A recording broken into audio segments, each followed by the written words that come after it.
Osiris, the Egyptian god of the dead, and his sister wife, Isis. The Osiris myth plays an important role in Egyptian culture. Some of the information known about Osiris comes from the so-called Book of the Dead, where it places Amenti in the west, which is part of the Kingdom of Osiris. So Amenti is a part of the Kingdom of Osiris. So is the Kingdom of Osiris the Americas? Have you ever wondered why some of the Egyptian characters have animal heads? Here we have a mythical judgment scene, and all of the important characters are here. Anubis bringing the person to be judged, the judgment scale with the feather of Ma'at, Thoth in his duties as scribe, Horus the falcon with the lotus plant sprouting his 4 children, and of course Osiris himself along with Isis and Nephthys. Obviously the animal heads are mythical, but they say that myths are based on the truth. So when comparing myths, the more natural representation is the original and the more mythical is the copy.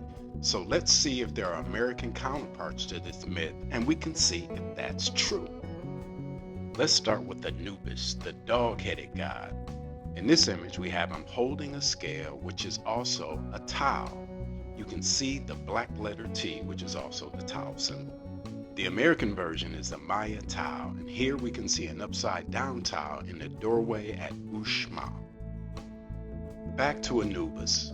The dog on his head is obviously the Mexican Xolo. Since there are no Cholos in Egypt, it suggests he chose his animal totem from Upper America, in this case, Mexico. In Mexico, the Xolo is a dog god in the underworld. Next, we have Thoth the Atlantean. He is known as a god of wisdom, writing, and knowledge, as well as a moon god.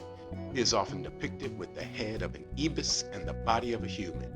Here he is writing hieroglyphics, which he invented. Coincidentally, we also have hieroglyphics in the Americas, and some even match.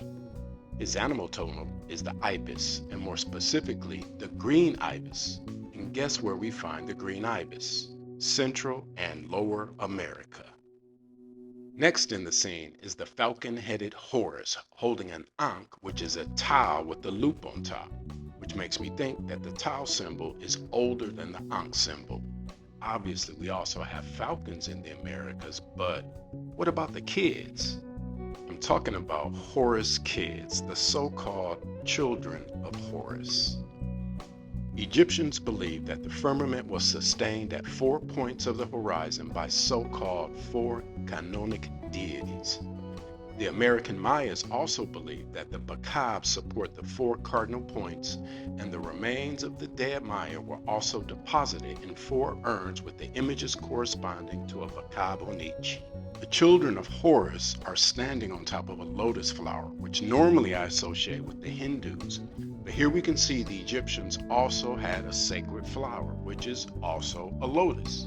You know who else had a sacred flower? The Maya.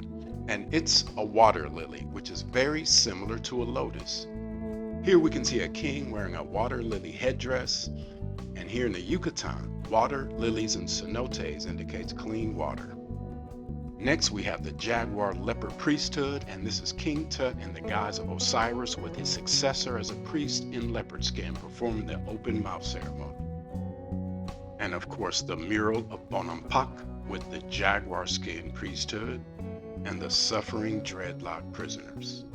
One part of the Osiris myth deals with him being tricked into getting inside of a stone sarcophagus. Here we can see the stone sarcophagus from Palenque. And continuing with the myth of Osiris, what sarcophagus is complete without mummies? So speaking of mummies, if Egypt is older than the Americas, which place would you expect to have the oldest mummies? You are correct, Lower America.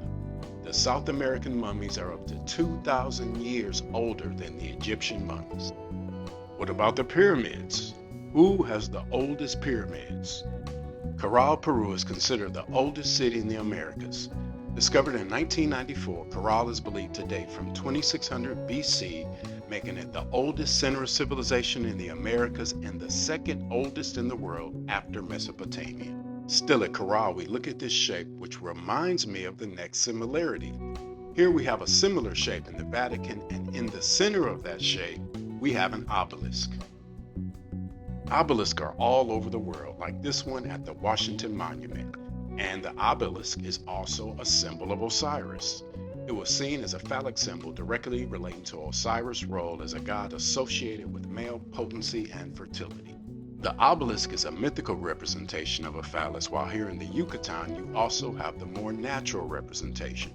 This one from the archives of Chichen Itza, and at Uxmal, off the beaten path, there is a temple of the phallus. Here the Maya version of the phallus is less mythical, but you can see it has the same significance, male potency and fertility. Finally, back to the judgment scene. We identified characters, totems in the Americas along with other parallels to the Osiris myth. So, is Osiris' kingdom Upper and Lower America? Let me know in the comments, and thanks for watching.